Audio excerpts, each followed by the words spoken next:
Isang araw, nagmamaneho sa kubay. Aking nakita, babaeng saksakan ng ganda. Blooming ngayon ang OPM band na The Bloomfields matapos muling mag-boom ang kanilang 2007 single na Ale.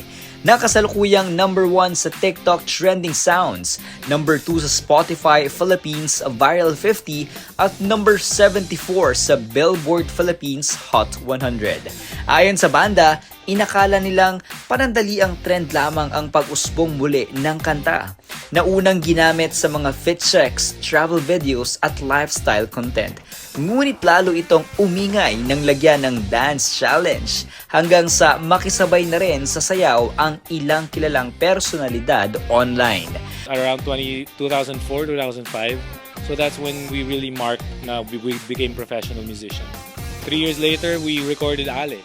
And the rest was history, I suppose. Sa isang press con, nakilala ng grupo ang nasa likod ng viral choreography, ang TikTok creator na si @Elizabel, na personal nilang pinasalamatan sa pamamagitan ng pagbibigay ng regalo.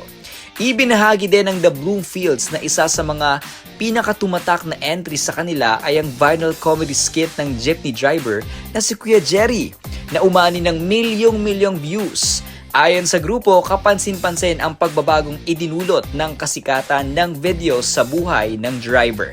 Patunay na ang Ale ay hindi lamang nagbigay buhay muli sa kanilang musika, kundi nakaapekto rin sa mga taong naging bahagi ng trend. Maraming salamat! Para sa The Bloomfields, ang muling pag-usbong ng kanta ay paalala na walang expiration ang sining. Maaring tahimik ito sa simula, ngunit darating ang panahon at henerasyon na muling makakatuklas at magbibigay dito ng bagong buhay. Ikaw, may Ale trend entry ka na ba? Make sure to tag us.